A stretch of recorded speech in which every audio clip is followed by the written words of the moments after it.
Bismillahirrahmanirrahim. Assalamualaikum warahmatullahi wabarakatuh. Bertemu kembali dengan Intip Sejarah.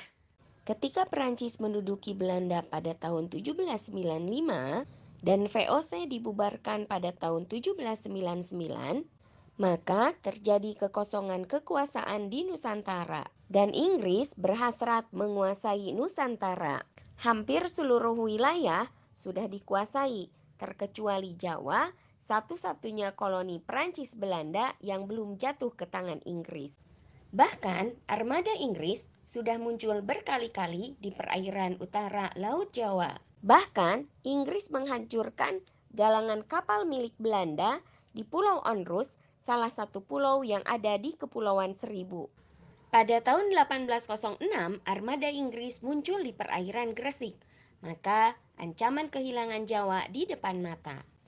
Karena kondisi yang semakin sulit, maka Napoleon Bonaparte pun menyarankan untuk menunjuk Daendels sebagai gubernur jenderal di wilayah Pulau Jawa. Pada tahun 1806 sampai 1811, Indonesia akhirnya menjadi jajahan Perancis. Adapun tujuan Daendels ditempatkan sebagai gubernur jenderal di Pulau Jawa, yang pertama untuk mempertahankan Pulau Jawa agar tidak jatuh ke tangan Inggris. Yang kedua, memperbaiki tanah jajahan dari berbagai aspek terutama korupsi. Karena sejak awal Daendels menyadari bahwa kekuatan Perancis di Pulau Jawa tidak mungkin bisa menghalau Inggris, maka Daendels pun menerapkan berbagai macam kebijakan untuk menahan serangan Inggris ke Pulau Jawa. Yang pertama, membuat jalan raya pos dari Anyer sampai Panarukan. Nah, untuk menyukseskan pembangunan jalan tersebut, Daendels mewajibkan kerja wajib dan menyerahkan hasil bumi. Yang kedua, mendirikan benteng-benteng pertahanan seperti Lodewijk di Surabaya. Yang ketiga, mendirikan pabrik meriam di Semarang. Yang keempat, membangun angkatan perang pribumi. Yang kelima, mendirikan pabrik-pabrik senjata di Surabaya.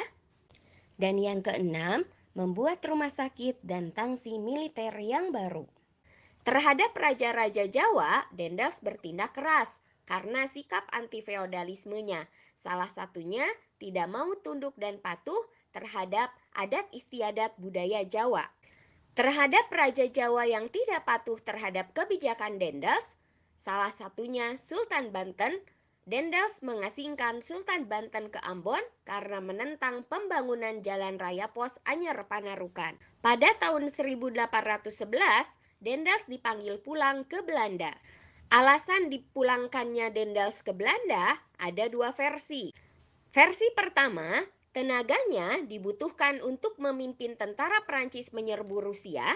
Yang kedua, karena sikap buruk Daendels yang dikhawatirkan akan merugikan dalam menghadapi serangan Prancis ke Inggris. Kedudukan Daendels di Pulau Jawa sebagai gubernur jenderal akhirnya digantikan oleh John William Jensen pada tahun 1811.